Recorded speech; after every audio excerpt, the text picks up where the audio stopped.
নমস্কার বন্ধুরা, এই সময় সাধারণত বিভিন্ন কাঁঠাল গাছে কিন্তু কাঁঠাল ছোট ছোট ধরতে শুরু করেছে।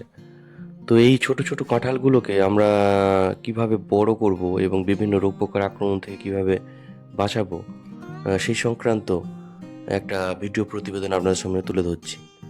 তো আপনারা প্ল্যান্টস কেয়ার নেচার ইউটিউব চ্যানেলের সঙ্গে থাকুন এবং ভিডিওটা দেখতে থাকুন।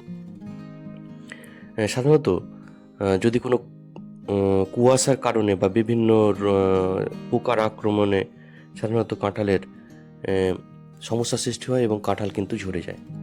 তো কুয়াশার কারণে ছত্রাকঘটিত রোগ হলে বা সেই সময় কিন্তু আমরা প্লেন জল কিন্তু স্প্রে করতে পারি সকাল এবং বিকালে। তেমন যদি কোনো রোগ পোকার আক্রমণ না ঘটে তাহলে সকালবেলা এবং বিকালের দিকে 4টে বা 5টার পরে যদি অল্প জল স্প্রে করা হয় তাহলে কিন্তু কাঁঠাল খুব ভালো থাকে। একই সঙ্গে কাঁঠালের গায়ে একটা দেখা যায় যে কালো একটা ক্ষত তৈরি হয়, বা পাতাতে দাগ তৈরি হয়, বা পাউডারি মিল্ডেও হতে পারে। তো এর জন্যে আমরা ব্লাইটক্স বা যে কোনো ব্লু কপার এই জাতীয় ওষুধ কিন্তু ব্যবহার করব এবং এটা 2 গ্রাম 1 লিটার জলে গুলে স্প্রে করতে হবে। এবং এটা সকালবেলা বা একদম বিকালবেলা কিন্তু স্প্রে করতে পারেন। এছাড়া কাঁঠালের মধ্যে সাধারণত জাপ পোকা, এফিডস এই জাতীয় পোকার আক্রমণ ঘটলে আমরা থায়ামেথক্সাম গ্রুপের একতারা, টাটা মাস্টার বা থায়ামেথক্সাম গ্রুপের অন্য যে কোনো ওষুধ 1 গ্রাম 1 লিটার জলে গুলে কিন্তু স্প্রে করতে পারি। তার সঙ্গে স্টিকার ব্যবহার করতে হবে। লেদা পোকার আক্রমণ ঘটলে সাধারণত থায়ামোমেথক্সাম গ্রুপের ওষুধ কিন্তু এখানে কাজ করবে না। তো এখানে প্রোফেনোফস বা সাইপারমেথিন গ্রুপের যে ওষুধ প্রোফেক সুপার, এটা আমরা 0.5 ml 1 লিটার জলে গুলে কিন্তু স্প্রে করতে পারি। এতে লেদা পোকার যে আক্রমণ অনেকটা কিন্তু রক্ষা পাবে। এছাড়া কাঁঠাল গাছে স্পিটেল বাগ যে পোকার আক্রমণ ঘটে এবং এর ফলে কচি কাঁঠালের যে গোড়ার দিকে দেখবেন যে সাদা মতন একটা থকথকে পদার্থ তৈরি হয় এবং তার থেকে আস্তে আস্তে কাঁঠালটা কিন্তু ঝরে পড়ে। তো এটা আটকানোর জন্য আমরা থায়ামেথক্সাম গ্রুপের ওষুধ একতারা বা টাটা মাস্টার বা অন্য কোনো কোম্পানির ওষুধ কিন্তু আমরা ব্যবহার করতে পারি 1 গ্রাম 1 লিটার জলে। এছাড়া এখানে যে ছত্রাক ঘটিত বিভিন্ন রোগ কিন্তু কাঁঠাল গাছে দেখা যায়।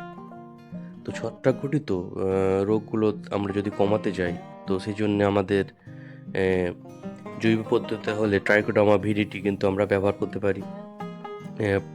এটা 5 গ্রাম 1 লিটার জলে গুলে আমরা কিন্তু ব্যবহার করতে পারি। এছাড়া জৈব পদ্ধতিতে অন্য অন্য কিছু ওষুধ আছে, যেমন ট্র্যাপ আমরা ব্যবহার করতে পারি, থান্ডার্স ব্যবহার করতে পারি। এগুলো কিন্তু বিভিন্ন রোগ পোকা এবং ছত্রাকের আক্রমণ থেকে গাছকে রক্ষা করতে কিন্তু সাহায্য করে।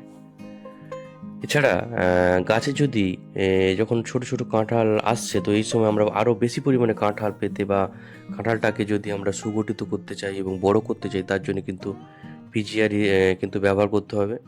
পিজিআর হিসাবে আমরা মিরাকুলান 1 ml 1 লিটার জলে গুলে কিন্তু স্প্রে করতে পারি। অন্য পিজিআরও ব্যবহার করা যেতে পারে, যেমন বুস্টার টু, প্লানোফিক্স বা ফ্লোরা এই জাতীয় পিজিআর কিন্তু ব্যবহার করা যেতে পারে। আর একই সঙ্গে পিজিআর দেওয়ার 10 থেকে 15 দিন পরে আমরা অনুখাদ্য কিন্তু ব্যবহার করব বা মাইক্রোনিউট্রিয়েন্ট ব্যবহার করব। সেটা বায়োভিটা এক্স হতে পারে।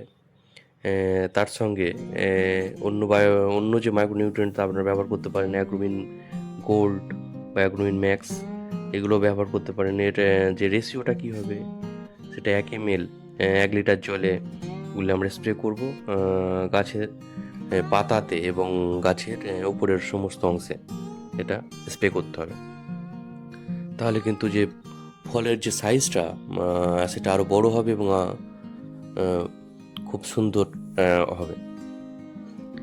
একই সঙ্গে গাছের গ্রোথ এই সময় ফলের এই কারণে কিন্তু গাছের গ্রোথ সাধারণত একটু কমে যায়। তো গাছের গ্রোথ ঠিক রাখতে গেলে যেগুলো ছোট গাছ, তো সেখানে আমরা এনপিকে 19-19-19 ব্যবহার করবো 1 গ্রাম 1 লিটার জলে মিক্সড করে। এটা স্প্রে করতে হবে বিকালের দিকে স্টিকার ব্যবহার করে। তো বন্ধুরা, সামগ্রিকভাবে কাঁঠালের যে বিভিন্ন রোগ পোকার আক্রমণ সেটা এবং কীভাবে কাঁঠালকে আমরা বড় করব সেই সংক্রান্ত কিন্তু একটা সামগ্রিক তথ্য আপনাদের সামনে তুলে ধরা হলো এবং কাঁঠাল গাছ একটা সব থেকে বড়, যেটা আগে বললাম আমি, যে যে কাঁঠালের গায়ে কিন্তু ক্ষত সৃষ্টি হয়, এটা কিন্তু কাঁঠালের গায়ে থেকে যায় এবং বড় হয়ে গেলেও অনেক সময় কিন্তু এটা কাঁঠালের মধ্যে থেকে যায়।